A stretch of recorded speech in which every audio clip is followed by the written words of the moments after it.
கர்த்தருக்கு ஸ்தோத்திரம். இந்த நாள் தேன் துளி நிகழ்ச்சியிலே உங்களை நான் மீண்டும் சந்திப்பதில் அதிக மகிழ்ச்சி அடைகிறேன். இந்த நாளில் நாம் ஆண்டவருடைய மலை பிரசங்கத்தினுடைய 2வது வசனத்தை அவர் வாயிலிருந்து வந்ததான கிருபை உள்ள வார்த்தைகளிலே 2வது என்ன சொல்லுகிறது? துயரப்படுகிறவர்கள் பாக்கியவான்கள், அவர்கள் ஆறுதல் அடைவார்கள். துயரப்படுகிறவர்கள் அவர்களுக்கு ஆறுதல் கிடைக்கும் என்று சொல்லப்படுது. துயரப்படுகிறவர்கள் என்று சொன்னால் யாரெல்லாம் துயரப்படுகிறார்கள்? இந்த உலகத்திலே துயரம் மட்டும்தான் இருந்து கொண்டிருக்குமா? ஆனால் இந்த நேரத்தில் ஆண்டவராய் இயேசு கிறிஸ்து சொல்லுகிறார், those who mourn, blessed are those who mourn, they will be comforted என்று சொல்லுகிறார். இந்த உலகத்தில் நல்ல காரியங்களும் நமக்கு நடக்கிறது, சில நேரங்களிலே துக்கமான காரியங்களும் நடக்கலாம். அப்படிப்பட்ட சூழ்நிலையில் ஆண்டவர் என்ன சொல்கிறார்? ஆவியில் எளிமையுள்ளவர்கள் பாக்கியவான் சொல்கிறார். அதே நேரத்தில் துயரப்படுகிறவர்கள் பாக்கியவான்கள், அவர்கள் ஆறுதல் அடைவார்கள், அவர்களுக்கு ஆறுதல் கிடைக்கும் என்று பார்க்கிறோம். இந்த நேரத்தில் இந்த உலகத்தில் அநேக மக்கள் ஆற்றுவதற்கும் தேற்றுவதற்கும் வழி இல்லாதபடிக்கு அநேகர் சோர்ந்து போய் காணப்படுகிறார்கள். அநேகருக்கு தேற்றுவதற்கு ஒரு நபர் கூட இல்லாமல் இருக்கிறாங்க. வேதத்தில் பார்க்கும் பொழுது அநேக பரிசுத்தவான்கள் அவர்கள் அதிக துக்கத்தோடு வாழ்ந்ததெல்லாம் பார்க்கிறோம்.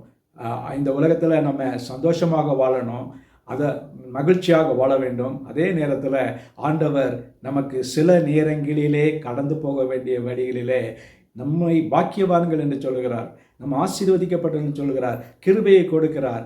இந்த நாளில் கூட ஒரு வசனத்தை நான் உங்களுக்கு சொல்ல விரும்புகிறேன். ஒரு சம்பவம் தான். ஆபிரகாம் என்கிறதான ஒரு மனிதன் இருந்தான். அவனுடைய வாழ்க்கையில் பார்க்கும் பொழுது ஆதியாகமம் 20ஆம் அதிகாரத்தில் சொல்லப்படுகிறது, அவனுடைய மனைவி இந்த உலகத்தை விட்டு கடந்து சென்ற பின்பு அவன் அதிகமாக துக்கப்பட்டான் என்று படுகிறது. தேற்றுவதற்கு ஆள் இல்லை, அவருடைய உற்றார் உறவினர் யாரும் இல்லை. அவன் அழுது புலம்பினான், மிகவும் அழுதான் என்று சொல்லப்படுகிறது. இப்படி நம்முடைய உணர்வுகளை உணர்ச்சிகளை வெளிப்படுத்துவதற்கு ஒரு காரியம்தான் மோர்னிங் என்று சொல்வார்கள்.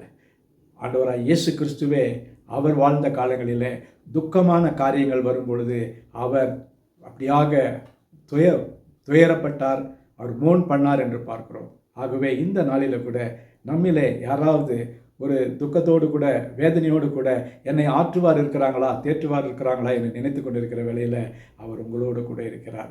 அவர் உங்களை நீங்கள் அழுது அவருடைய பாதத்தில் கண்ணீர் விட்டு சிந்திக்கிற வேளையில் கர்த்தர் பெரிய காரியங்களை செய்கிறார். ஆகவே நம் கண்ணீர் விடுவது அது ஒரு காலத்திலும் வீண் அல்ல, வேஸ்ட் அல்ல.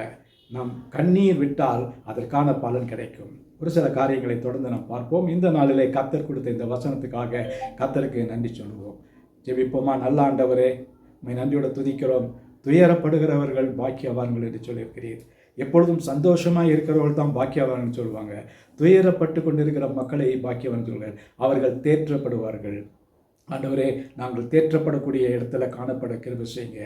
இயேசு கிறிஸ்துவே இந்த உலகத்தில் அநேகரை ஆற்றுவதற்கும் தேற்றுவதற்குமாக வந்தார் என்பதை நாம் பார்க்கிறோம்.